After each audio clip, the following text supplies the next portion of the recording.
And last week, a U.S. drone mistakenly targeted a wedding convoy in Yemen after intelligence reports identified the vehicles were carrying al-Qaeda militants.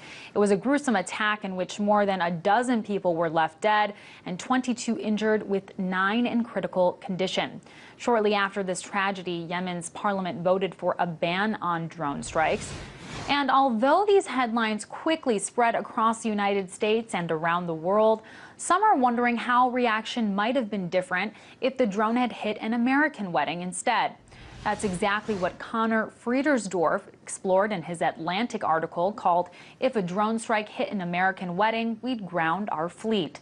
In the article, Friedersdorf asks this question: can you imagine the wall-to-wall press coverage, the outrage, and the empathy for the victims that would follow if an American wedding were attacked in this fashion? Or how'd you feel about a foreign power that attacked your wedding? To talk a little bit more about what happened this week and what it will take to make Americans empathize, I was joined earlier by Michael Brooks, contributor at The Majority Report and host of Intersection on Aslan Media. I first asked him for his thoughts on the article.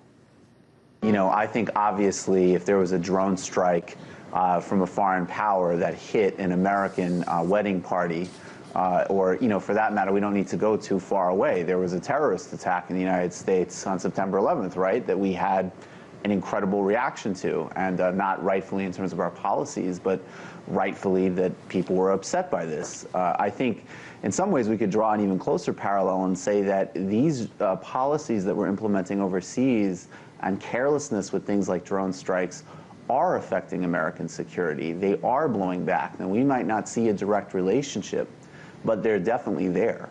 Sure. You know, and the author said something that really stuck out to me. He said, even putting Yemenis through the most horrific scene imaginable on their wedding day is but a blip on our media radar, easily eclipsed by a new Beyonce album. You know, while the headlines did get some traction on the internet, we do see it, you know, marginalized by and large by TV media. I mean, what is your sense as to why that is?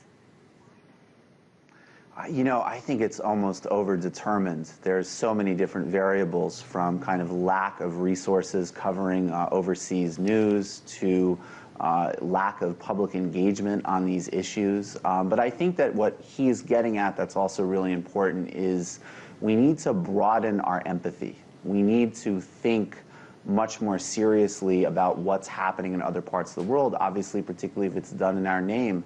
And I think, you know, that aspect of kind of projecting outward morally and emotionally, but it's also politically very important. We need to be more sophisticated and engaged in our thinking. So I don't know exactly the specific reason why it's not getting the type of coverage that it should get and deserves to get. Well, going off of what you're saying right now, I wanted to ask you, you know, why you think it is that Americans can't really empathize with innocent foreigners. Why is it so hard for them to do? You know, I don't know if that's a fair, you know, assumption entirely. I actually do think that the more does come out on this program, polls have shifted on it and people are more engaged with it. But I think there's no question that generally the United States is very inward looking, and there isn't this kind of real sense of our footprint on the rest of the world. And that just really remains a problem. And it remains a problem in most countries that project overseas. Sure. And Michael, interestingly, you know, when I hear people defend the U.S. drone program, they often say that it's great because we catch the bad guys and we do it with, you know, real surgical precision. But based on what we've seen so far with the strikes so far in Yemen, Pakistan, and other Muslim countries, is that really the case? I think the notion of using surgical to describe strikes like this is kind of obscene, actually. I mean, the reality is that there are 2 different types of drone strikes, broadly speaking. And I think when we're talking about targeting a specific individual in a very specific context, that's its own debate, and there's more gray there, to be, you know, sort of honest in what I think. But signature strikes, which I think that's what this strike would fall under, which are based off of behavioral patterning, And it basically means, by definition, we don't even know who we're hitting. We're just saying, if you're in a certain place, if you fit a certain pattern, we're going to hit you. By definition, that's not surgical. By definition, we don't know who we're hitting.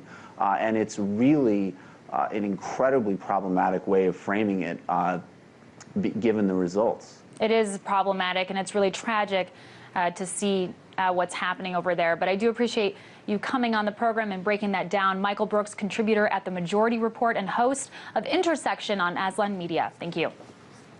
Thank you so much.